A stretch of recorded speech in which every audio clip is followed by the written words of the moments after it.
बिस्मिल्लाहिर्रहमानिर्रहीम अस्सलामुअलैकुम। आज का हमारा लेक्चर डेफिनेशंस हैं पाकिस्तान पिनल कोड में जो प्रोवाइड की गई हैं। ठीक है, आज हम कुछ सिलेक्टिव डेफिनेशंस को डिस्कस कर लेते हैं और इनको देख लेते हैं। ठीक है, लेक्चर का बाकायदा स्टार्ट हम दुरूद पाक से करते हैं। बिस्मिल्लाहिर्रहमानिर्रहीम सल्लल्लाहु अला हबीबिही सय्यदिना मुहम्मद व आलिहि व सहाबी व बारक वसल्लम। तो कुछ इम्पॉर्टेंट डेफिनेशंस हम डिस्कस करेंगे। सबसे पहले डेफिनेशन देख लेते हैं जेंडर की, जो कि सेक्शन 8 में प्रोवाइडेड है। ठीक है, the pronoun he and its derivatives are used of any person whether male और फीमेल। इसका मतलब पीपीसी में जो भी ही, हिम, हिज, ठीक है, ही या उसके सारे डेरिवेटिव्स जो भी यूज़ हो रहे हैं वो किसी भी पर्सन के लिए यूज़ हो रहे हैं, चाहे वो मेल हो चाहे फीमेल हो। ठीक है, विदाउट एनी डिस्टिंक्शन। ही जो है और प्रोनाउन और उसके डेरिवेटिव सारे वो किसी भी पर्सन के लिए यूज़ हो रहे हैं। आगे अब पर्सन की डेफिनेशन देख लेते हैं। पर्सन सेक्शन 11 में उसकी डेफिनेशन प्रोवाइड है कि the word person includes any. अब इंक्लूसिव डेफिनेशन है, ठीक है, ये बड़ी वाइड डेफिनेशन पीपीसी ने प्रोवाइड की गई है। इसके मुताबिक जो पर्सन है वो ना सिर्फ नेचुरल पर्सन बल्कि इंक्लूड है इस डेफिनेशन में एनी कंपनी और एसोसिएशन और body of persons weather incorporated और नॉट। यानी कि नेचुरल पर्सन के अलावा लीगल जो पर्सन है, आर्टिफिशियल पर्सन भी, वो भी इंक्लूडेड है इस पीपीसी के तहत। ठीक है, पर्सन की जो डेफिनेशन में। अच्छा, फॉर एग्ज़ाम्पल सेक्शन 489F का जैसे कि पीपीसी है, ठीक है, उसका वो सेक्शन जो है वो ना सिर्फ नेचुरल पर्सन पे एप्लीकेबल हो सकता है बल्कि इसके अलावा वो कॉर्पोरेट पे, कंपनी पे भी वो लग सकता है। यानी कि उसके खिलाफ भी वो जो उसकी एफआईआर हो सकती है उस सेक्शन के तहत। और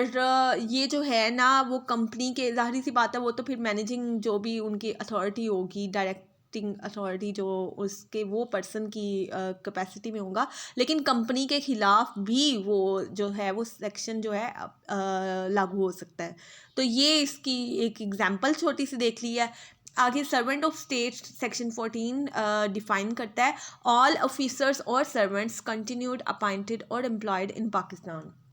ठीक है, तमाम ऑफिसर्स या सर्वेंट्स जो कि कंटिन्यू कर रहे हैं पाकिस्तान में या अपॉइंट किए गए हैं और एम्प्लॉयड किए गए हैं पाकिस्तान में बाय और under the authority of federal government या प्रोविंशियल गवर्नमेंट, वफाकी हुकूमत के तहत या फिर सूबाई हुकूमत के तहत या उनकी अथॉरिटी के तहत। ठीक है, जो भी ऑफिसर्स और सर्वेंट्स काम कर रहे हैं उनको अपॉइंट किया गया था, एम्प्लॉयड किया हैं वो पाकिस्तान में, तो वो सारे सर्वेंट ऑफ स्टेट की डेफिनेशन में इंक्लूडेड हैं। गवर्नमेंट अंडर सेक्शन 17 गवर्नमेंट की डेफिनेशन है द पर्सन और पर्सन्स, एक पर्सन भी हो सकता है, और पर्सन्स अथोराइज्ड जिसको लॉ ने अथॉरिटी दी, authorized by law to administer executive government in Pakistan. ठीक है, और in any part thereof. तो यहाँ पर एग्जेक्टिव गवर्नमेंट का मतलब है एग्जेक्टिव गवर्नमेंट जो एडमिनिस्टर करने की, जिसको लॉ ने पावर दी है, वो गवर्नमेंट डिफाइन कर रहा है यहाँ पर पीपीसी। वैसे तो जनरली आपको पता है और हम सबको पता है कि organs of government, 3 organs of government are there which are legislature, executive and judiciary. ठीक है, लेकिन यहाँ पर गवर्नमेंट की डेफिनेशन में है कि जो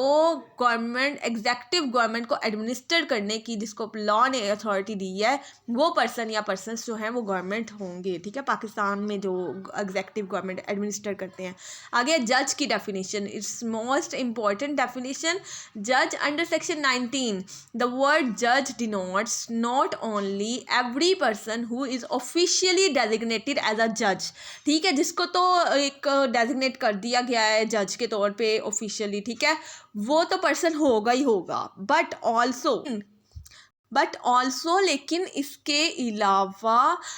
एवरी पर्सन, वो भी person who is empowered by law, जो कि लॉ एम्पावर करता है उसको कि वो दे सके, एम्पावर्ड है बाय लॉ टू गिव, देने का, यानी कि उसकी लॉ ने एम्पावर कर दिया उसको कि वो दे सकता है इन एनी लीगल प्रोसीडिंग। ठीक है, कोई भी लीगल प्रोसीडिंग सिविल हो या क्रिमिनल हो, उस प्रोसीडिंग में अ डेफिनेटिव जजमेंट पास कर सकता है, ठीक है, एक डेफिनेटिव जजमेंट दे सकता है। अच्छा, ये कॉमर्स जो है लॉ में, ये तो आप लोगों को थोड़ा सा आइडिया होगा ना कि बेयर एक्ट रीडिंग में कॉमर्स के बाद वो नेक्स्ट वाले कॉमर्स को यानी कि गिव के बाद अ डेफिनेटिव जजमेंट, ठीक है, ये सेंटेंस की सीक्वेंस है और वो उसको एक एक्सप्लेन की कैटेगरी में आ सकता है कि वो एक्सप्लेन कर रहा है कि किस में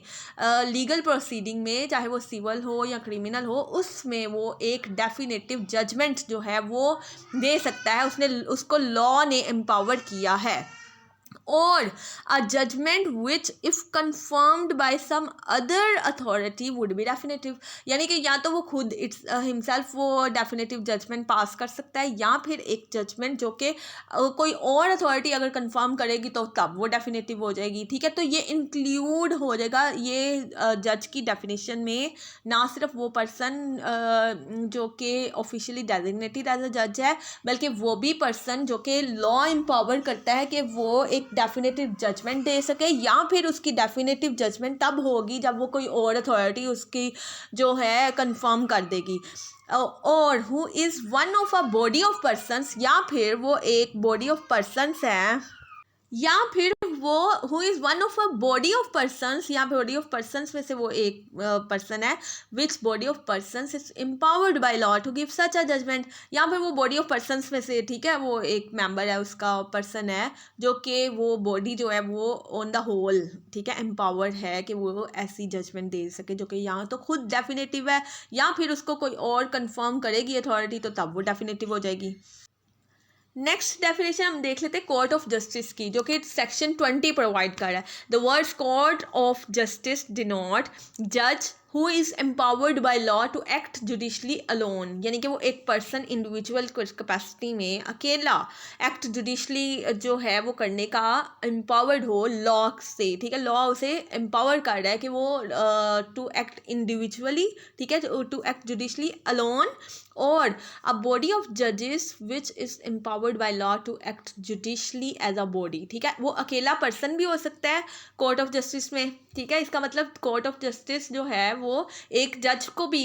कोर्ट ऑफ जस्टिस जो है वो ये पीपीसी की डेफिनेशन में है कि एक जज जो कि एक्ट जुडिशली कर रहा है अलोन, वो भी कोर्ट ऑफ जस्टिस है। और अ बॉडी ऑफ जजेस, या फिर वो ज़्यादा एक पूरी बॉडी है जजेस की, ठीक है, which is empowered by law to act judicially as a body, और वो पूरी बॉडी एक जो है वो एज अ होल जो है एक्ट जुडिशली करने के एम्पावर्ड है। व्हेन सच जज और बॉडी ऑफ जजेस इज़ एक्टिंग जुडिशली, और ये तब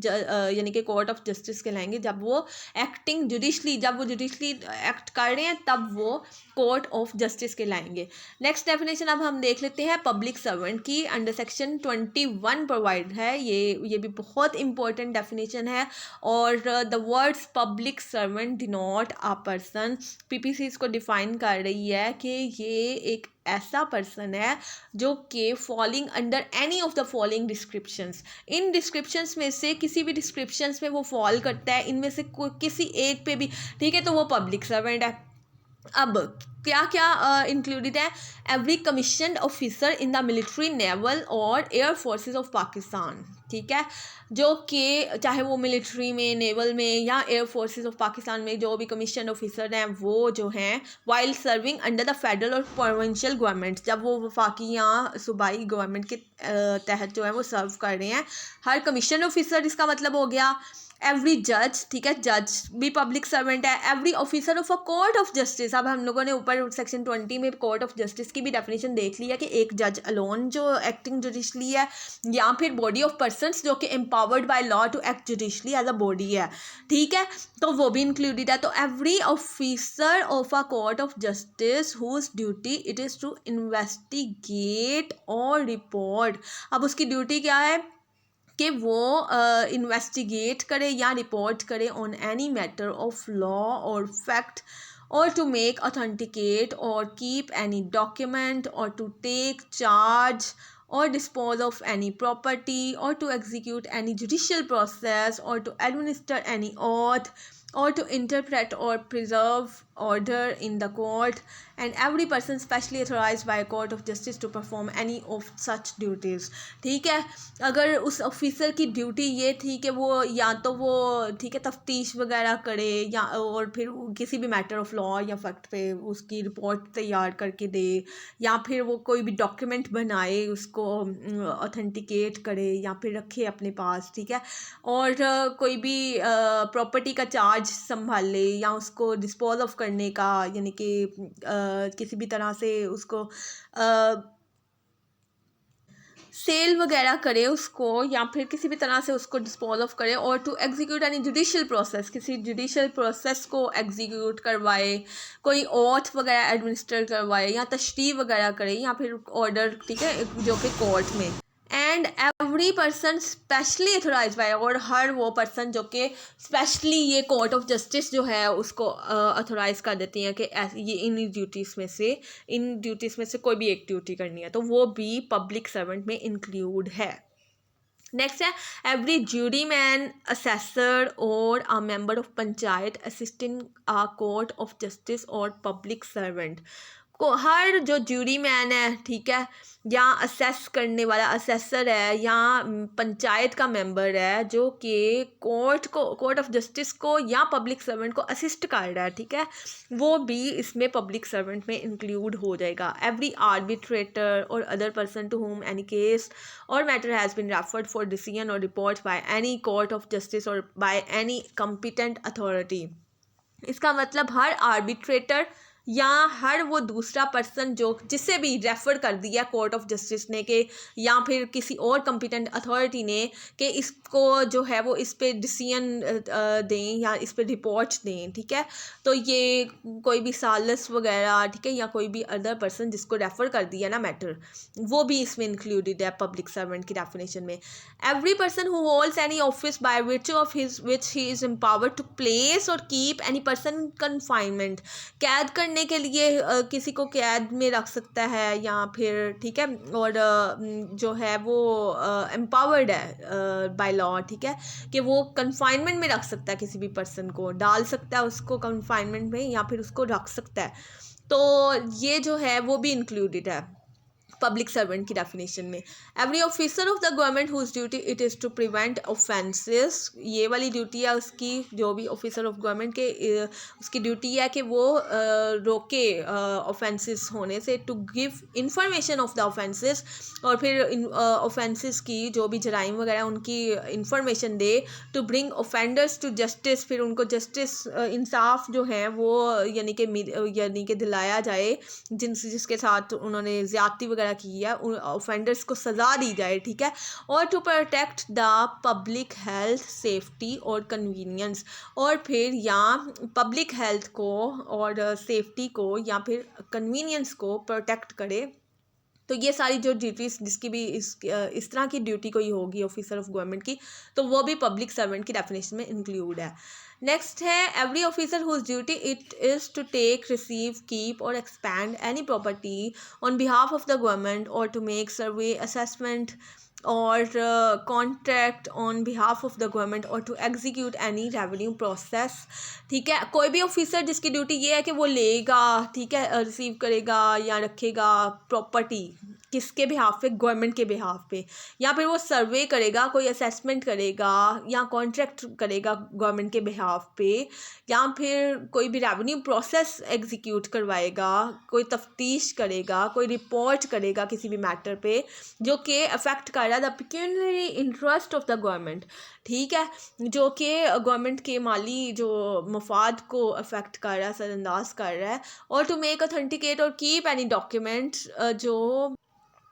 relating to the pecuniary interest of the government, या फिर वो कोई ऐसी डॉक्यूमेंट रखता है या ऑथेंटिकेट करता है जो कि गवर्नमेंट के माली मफाद के से मुतल्लिका है, और to prevent the infraction of any law for the protection of the pecuniary interest of the government, और फिर वो पेक्यूनियरी इंटरेस्ट को प्रोटेक्ट करने के लिए वो ब्रीच ऑफ लॉ को प्रिवेंट करता है। And every officer in the service और पे ऑफ द गवर्नमेंट और रेम्यूनरेटेड बाय फीस और commission for the performance of any public duty, ठीक है, वो सर्विस में पे लेता है या फिर उसको फीस पे या कमीशन पे रेम्यूनरेट करवाया है इसी तरह की परफॉर्म करने के लिए पब्लिक ड्यूटी, तो वो भी इंक्लूडेड है, वो भी पब्लिक सर्वेंट होगा।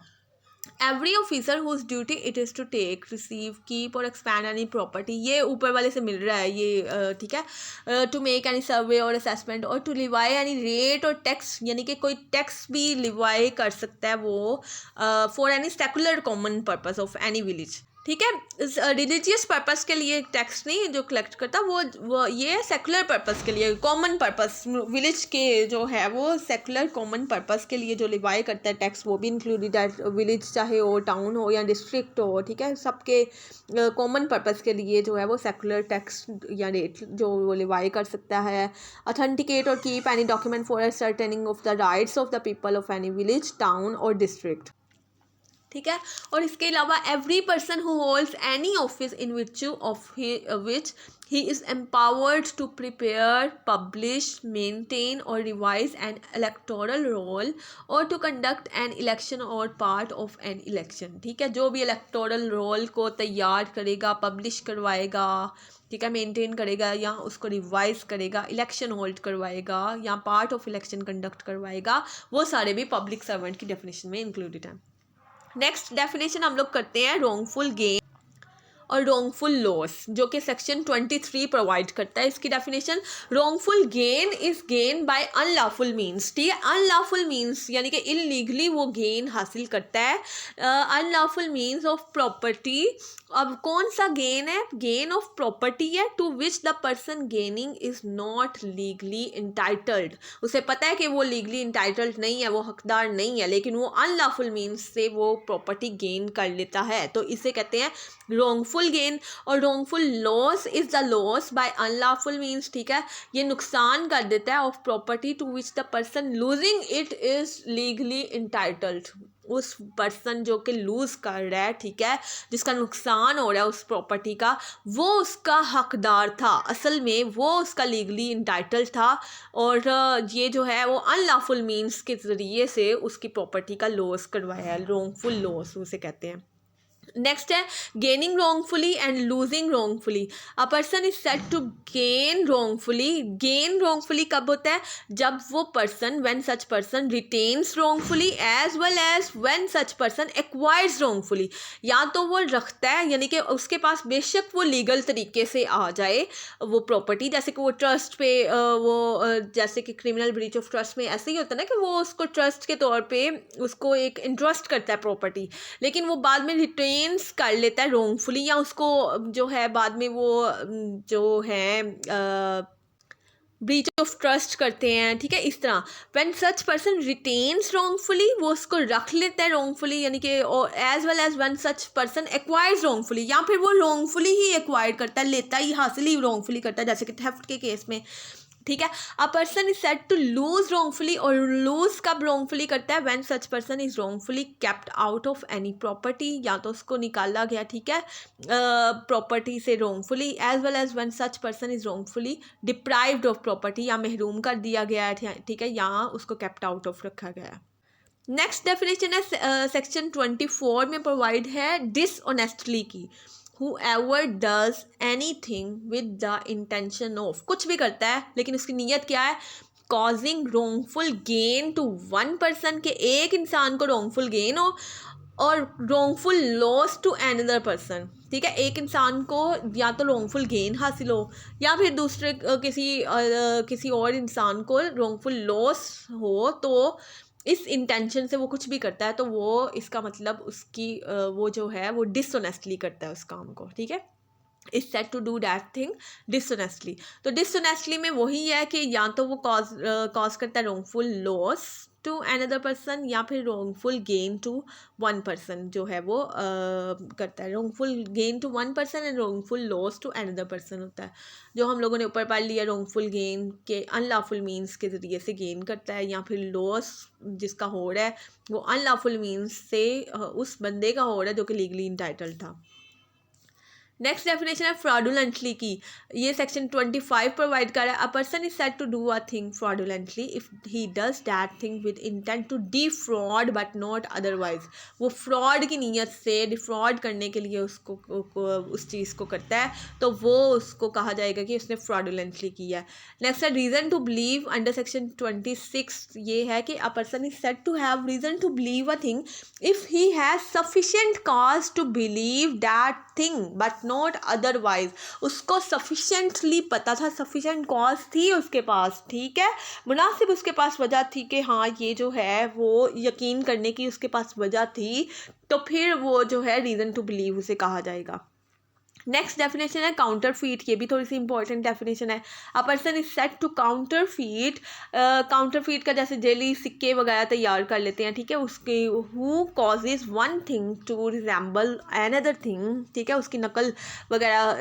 ऐसे करते हैं कि वो एक चीज़ को इस तरह करते हैं कि वो रिजेंबल करे, वो उस जैसी दिखे, ठीक है, अनदर थिंग किसी और चीज़ की तरह वो दिखे। इंटेंडिंग, अब उनकी नीयत क्या है, टू प्रैक्टिस डिसेप्शन, वो धोखा धोखा इससे प्रैक्टिस करें, ठीक है, और नोइंग, और या वो जानते हुए कि it's knowing it to be likely that deception will thereby be practice.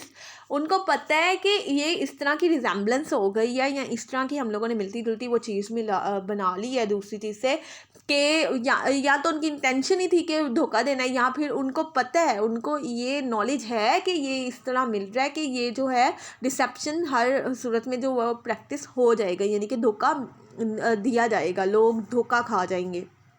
तो इसकी एक्सप्लेनेशन नंबर 1 है, it is not essential that the imitation should be exact, वो जो नकल कॉपी तैयार किया वो एग्जैक्ट हो ये ज़रूरी नहीं है। एक्सप्लेनेशन 2 में है, when the resemblance is such, अब इतनी सी रिजेंबलेंस भी है ना, कि इतनी रिजेंबलेंस है कि वो एक दूसरे से वो इस तरह मिल रही है दूसरी चीज़ से, that person might be deceived, के हो सकता है पर्सन जो ऑर्डिनरी प्रूडेंस वाला पर्सन है जो वो उससे धोखा खा सके, ठीक है। इट शैल बी प्रिज्यूम्ड, जब रिजेंबलेंस इस तरह की होगी ना कि उससे पर्सन धोखा खा सकते हैं, तो ये प्रिज्यूम किया जाएगा until the contrary is proved otherwise, ठीक है। अगर दूसरी तरह वो प्रूव नहीं करता या प्रूव नहीं होता, तो ये प्रिज्यूम किया जाएगा, it shall be presumed that he intended और न्यू इट, के उसकी इंटेंशन थी कि डिसेप्शन प्रैक्टिस करे, या फिर उसे पता था कि हो जाएगा डिसेप्शन, ठीक है। अगर ये प्रिज्यूम्ड के साथ उधर हम पढ़ लेंगे ना कॉमर्स में, आपको पता ना कि कॉमर्स के दरमियान जो आ रहा है वो उस चीज़ को एक्सप्लेन करने के लिए, उसको फर्दर एलेबोरेट करने के लिए आता है उस स्टेटमेंट को, तो ये it shall be presumed that he intended और न्यू इट, इस तरह ये सिंपल जो है सेंटेंस स्ट्रक्चर है। आगे डॉक्यूमेंट की डेफिनेशन है सेक्शन 29 में प्रोवाइडेड है, any matter expressed or described upon any substance, किसी भी, ठीक है, सब्सटेंस पे कोई भी मैटर लिखा हो, चाहे वो एक्सप्रेस किया है या डिस्क्राइब किया गया है, लिखा है या फिर उसकी शक्ल सूरत वगैरह बनाई है, by means of letters, figures और मार्क्स, ठीक है, कुछ भी किसी भी तरीके से, और by more than one of those mean, हो सकता है किसी को इनसे यानी कि मिक्स करके लेटर्स भी बनाए हुए हैं,